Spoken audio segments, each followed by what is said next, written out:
All India मजलिस इत्तेहादुल मुस्लिमीन के सरबराह और रुकने पार्लियामेंट असदुद्दीन ओवैसी ने भारत और चीनी फौजियों के दरमियान हुए तसादुम के मामले पर कहा कि वजीर आजम नरेंद्र मोदी सियासी क़ियादत दिखाने में नाकाम साबित हो रहे हैं। फौजियों के दरमियान तसादुम 9 दिसंबर को हुआ और उनकी हुकूमत आज बयान दे रही है। ओवैसी ने कहा कि मीडिया रिपोर्ट न करता तो हुकूमत इस मामले पर बात ही नहीं करती। तमाम सियासी जमातों को तसादुम की जगह पर ले जाए। वजीर आजम मोदी चीन का नाम लेने से डरते हैं। उनकी हुकूमत चीन के बारे में बोलने से डरती है। वाज़ेह है कि गुज़िश्ता 9 दिसंबर को अरुणाचल प्रदेश में भारत और चीन के फौजियों के दरमियान झड़प हुई और उसमें दोनों तरफ के फौजियों के जख्मी होने की इत्तला मिली थी। ये वाक़या तवांग जिला के यांग सिटी में पेश आया। वजारत दिफा के मुताबिक ये वाक़या 9 दिसंबर 2022 का है। इत्तलात के मुताबिक चीन की पीपुल्स लिबरेशन आर्मी LAC पहुँच गई थी। भारतीय फौजियों ने चीनी फौजियों के इस इक़दाम की शदीद मुखालिफत की। इस दौरान दोनों फौज के दरमियान झड़प हुई। इस झड़प में दोनों जानिब से कुछ सिपाही जख्मी हुए।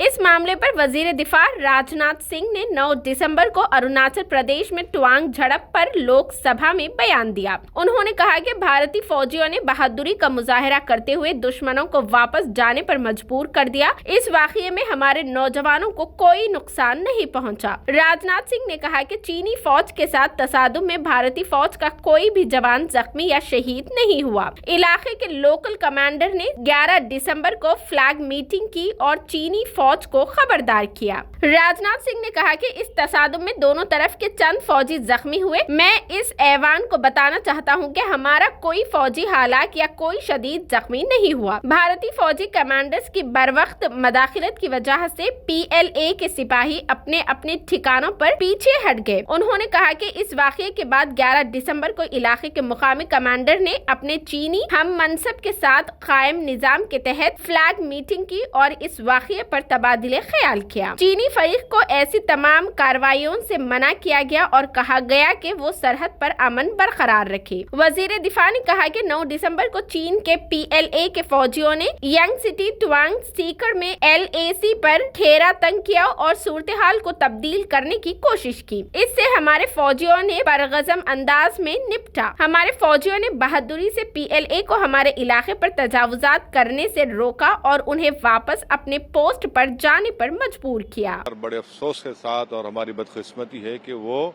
अपनी खामोशी को बनाए रखे हैं। ये क्लैश जो हुआ 9 तारीख के दिन हुआ, पार्लियामेंट चल रही है और 12 तारीख के दिन शाम में मीडिया के जरिए देश को पता चल रहा है कि हमारे भारत के बहादुर फौजी सिपाही जख्मी हुए हैं।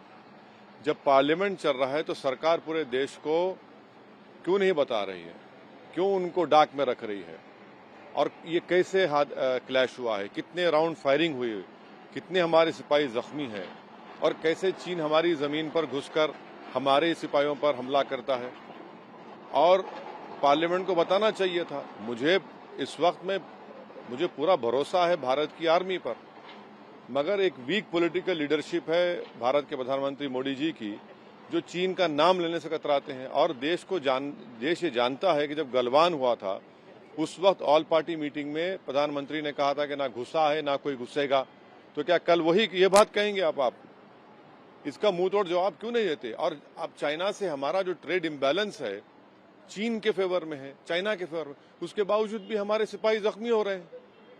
तो ये सरासर मोदी सरकार की नाकामी है और पार्लियामेंट में इसका एक फुल फ्लेज डिस्कशन होना चाहिए और मैं इस ताल्लुक से एडजर्नमेंट मोशन भी दूंगा कल।